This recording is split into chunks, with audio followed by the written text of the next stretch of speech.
Cheers, thank you so much. I don't usually use the microphone, is that all right? Yeah? Not too unorthodox for you? Usually, right, I'll do a gig and the mic will be in the middle of the stage and it'll be there as I walk past it saying something like, oh, it's really great to be here. And that'll end up being the only thing that's amplified. I often wonder if maybe I should just use the mic as a source of positive, optimistic stuff and leave the rest of it off mic, so I'll be like, it's a pleasure to be here, despite everything. Not to give an indication of just how bleak this act is, but we won't be needing this. All right, go on, mate, ask me. Go on, ask me. Ask me, why am I barefoot? Because I don't want to get my shoes dirty when wading through your bullshit. Could have picked on anyone, don't take it personally. Go on, Jonathan, ask me. No, I'm fucking with you, don't worry. How do we reckon this virus is going to mutate, then? Too soon, or...? What do you reckon? Do you reckon zombie apocalypse? Yeah, I reckon we're headed towards that, yeah. You don't win by not enjoying this, by the way.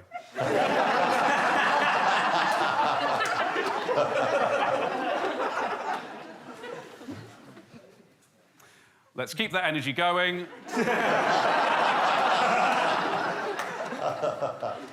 I reckon we're headed for a sweet zombie apoc. I reckon it's coming. I'm sure you've all thought about what you'd do if a zombie apocalypse broke out, right? I'm sure you've all imagined it. Like, culturally, we're obsessed with them, you know? Yeah. There are films about them, TV shows about them. I'm sure you've imagined what you'd do. I've thought about it. When I wake up one morning and it's eerily quiet in the flat, and I look outside the window and there's a car abandoned in the street, and I look to the other side of me and there's a streak of blood just disappearing, and I think, well, something ain't right. And I put the TV on and immediately a newsreader will say something like, pandemic, virus, outbreak. I switch to the next channel. Another newsreader will say something like, red alert, zombie apocalypse. I switch to the next channel and there's clips of people tearing each other's flesh off and I think, it's showtime. And I run to my bedroom, delve to the back of my wardrobe, get out my gun, look at myself in the mirror and say, let's rock! And then I shoot myself. Because I don't want to be part of it! No, thank you, not for me. I am bailing early doors day one, I'm out. Done. Don't want to do it. Do I look single to you, or...? No. Right, less of that, actually. Thank you. Did you hear him say that? He said very. All right, well, look, Jonathan, you've been in the biz for a long time, man. Too long. Too long. Yeah, I was just saying that, actually. I do get it. I get this crazy biz we call show. Like, yeah. I understand it. You and me, we get it. We're kindred spirits. No, I am single. Or singual, as I like to say it. Yeah. You say it in a weird way, it sounds less depressing.